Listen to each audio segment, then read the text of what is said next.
हर हर महादेव दोस्तों, स्वागत है आपका हमारे YouTube चैनल भक्ति की शक्ति ज्ञान के साथ में। दोस्तों, आज के इस वीडियो में हम आपको 3 पैरों वाले महादेव के महान भक्त के बारे में बताएंगे। जब भी भगवान शिव के गणों की बात होती है तो उनमें नंदी, भृंगी, श्रृंगी इत्यादि का वर्णन आता ही है। हिंदू धर्म में नंदी एक बहुत ही प्रसिद्ध शिवगण है, जिनके बारे में हमारे ग्रंथों में बहुत कुछ लिखा गया है। नंदी की भांति ही भृंगी भी शिव के महान गण और तपस्वी हैं। भृंगी को 3 पैरों वाला गण कहा गया है। कवि तुलसीदास जी ने भगवान शिव का वर्णन करते हुए भृंगी के बारे में लिखा है, बिनु पद होए कोई बहुपद बाहु। शिव गणों में कोई बिना पैरों के तो कोई कई पैरों वाले थे। यहाँ कई पैरों वाले से तुलसीदास जी का अर्थ भृंगी से ही है। पुराणों में उन्हें एक महान ऋषि के रूप में दर्शाया गया है, जिनके 3 पाँव हैं। शिव पुराण में भी भृंगी को शिवगण से पहले एक ऋषि और भगवान शिव के अनन्य भक्त के रूप में दर्शाया गया है। भृंगी को पुराणों में अपने धुन का पक्का बताया गया है। भगवान शिव में उनकी लगन इतनी अधिक थी कि अपनी उस भक्ति में उन्होंने स्वयं शिव पार्वती से भी आगे निकलने का प्रयास कर डाला। भृंगी का निवास स्थान पहले पृथ्वी पर बताया जाता था। उन्होंने भी नंदी की भांति भगवान शिव की घोर तपस्या की। उसकी तपस्या से प्रसन्न होकर महादेव ने उन्हें दर्शन दिए और वर मांगने को कहा। तब भृंगी ने उनसे वर मांगा कि वे जब भी चाहें उन्हें महादेव का सानिध्य प्राप्त हो सके। ऐसा सुनकर महादेव ने उन्हें वरदान दिया कि वो जब भी चाहें कैलाश पर आ सकते हैं।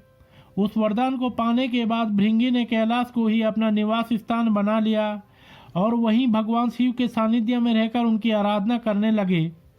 भक्त कई प्रकार के होते हैं, किंतु उनमें से जो सबसे दृढ़ होता है उसे जड़ भक्त कहते हैं। जड़ भक्त का अर्थ ऐसे भक्त से होता है जिसे अपनी भक्ति के आगे कुछ और नहीं सूझता। ऐसे भक्त अपनी भक्ति के कारण कई बार हित अहित का विचार भी भूल जाते हैं, जिससे अंततः उनका ही अनिष्ट होता है। कहा गया है कि अति सर्वत्र वर्जिएत, अर्थात किसी भी चीज की अति नहीं करनी चाहिए। भृंगी की भक्ति भी इसी जड़ भक्ति की श्रेणी में आती थी। वे महादेव के भक्त तो थे, किंतु भगवान शिव में उनका अनुराग इतना अधिक था कि उनके समक्ष उन्हें कुछ दिखता ही नहीं था। यही नहीं, जिस माँ पार्वती की पूजा पूरा जगत करता है और जो जगत माता हैं, भगवान शिव के आगे भृंगी स्वयं उन्हें भी भूल जाते थे। ऐसा विधान है कि भगवान शिव की पूजा माता पार्वती की पूजा के बिना अधूरी मानी जाती है।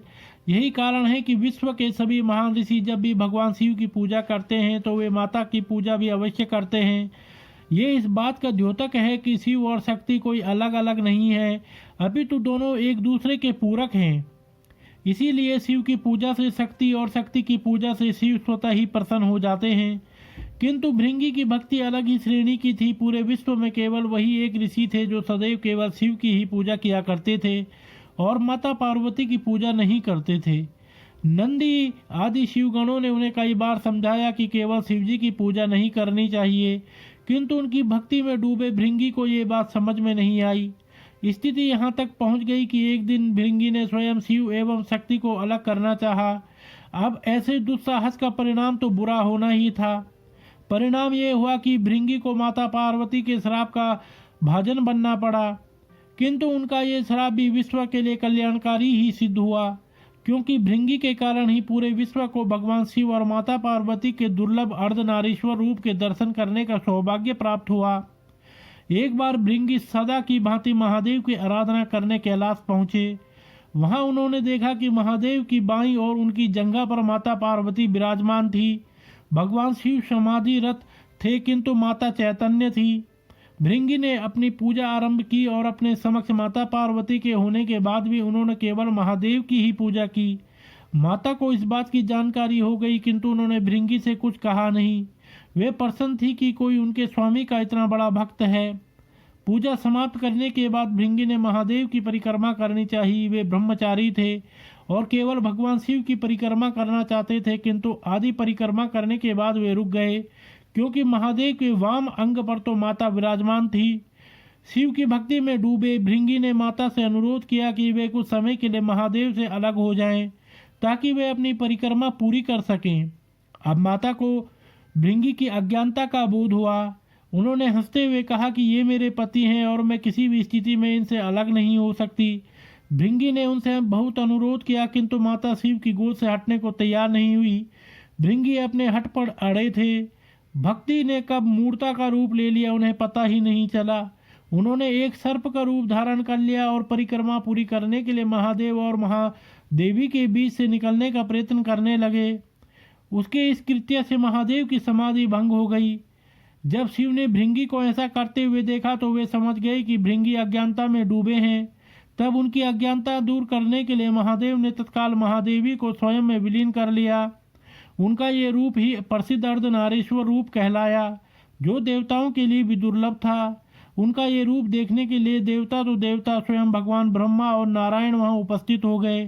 सबको लगा कि अब भृंगी को सत्य का ज्ञान हो जाएगा, किंतु कदाचित उनकी भक्ति सारी सीमाओं को पार कर चुकी थी। उन्होंने भगवान शिव की परिक्रमा करने के लिए एक भयानक दुस्साहस किया। उन्होंने एक चूहे का रूप धरा और अर्धनारीश्वर रूप को कुतर कर महादेव को महादेवी से अलग करने का प्रयास करने लगे।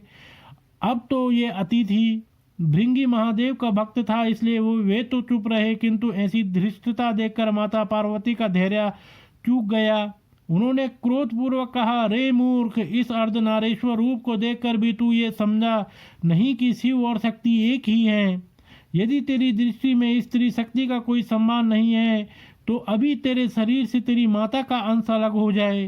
सृष्टि के नियम के अनुसार मनुष्य को हड्डी और पेशियां पिता से मिलती हैं और रक्त और मांस माता से। माता पार्वती के श्राप देते ही भृंगी के शरीर से रक्त और मांस अलग हो गए। अब वो केवल हड्डियों और मांसपेशियों का एक ढांचा भर रह गया। मृत्यु उसकी हो नहीं सकती थी, क्योंकि महाकाल के पास काल कैसे आता। अब असहनीय पीड़ा सहते हुए भृंगी को अंततः ये ज्ञान हुआ कि पुरुष और स्त्री एक दूसरे के पूरक हैं। उसने उसी दयनीय स्थिति में माता पार्वती से क्षमा याचना की, दोनों की पूजा और परिक्रमा की। तब महादेव के अनुरोध पर माता पार्वती अपना श्राप वापस लेने को सज हुई। किंतु धन्य हो भृंगी जिसने माता को ऐसा करने से रोक दिया। उसने कहा कि हे माता, आप कृपया मुझे ऐसा ही रहने दें, ताकि मुझे देखकर पूरे विश्व को ये ज्ञान होता रहे कि शिव और शक्ति एक ही है और नारी के बिना पुरुष पूर्ण नहीं हो सकता। उसकी इस बात से दोनों बड़े प्रसन्न हुए और महादेव ने उसे वरदान दिया कि वो सदैव उनके साथ ही रहेगा। साथ ही भगवान शिव ने कहा कि चूंकि भृंगी उनकी आदि परिक्रमा ही कर पाया था, इसलिए आज से उनकी आदि परिक्रमा का ही विधान होगा। यही कारण है कि महादेव ही केवल ऐसे हैं जिनकी आदि परिक्रमा की जाती है। भृंगी चलने फिरने में समर्थ हो सके, इसलिए भगवान शिव ने उसे तीसरा पैर भी प्रदान किया, जिससे वो अपना भार संभाल कर शिव पार्वती के साथ चलते हैं। भृंगी को तो ऐसा सौभाग्य प्राप्त हुआ जिसके लिए स्वयं देवता भी तरसते हैं। शिव का अर्धनारीश्वर रूप विश्व को ये शिक्षा प्रदान करता है कि पुरुष और स्त्री एक दूसरे के पूरक हैं। शक्ति के बिना तो शिव भी शव के समान है। अर्धनारीश्वर रूप में माता पार्वती का वाम अंग में होना ये दर्शाता है कि पुरुष और स्त्री में स्त्री सदैव पुरुष से पहले आती है और इसी कारण माता का महत्व पिता से अधिक बताया गया है।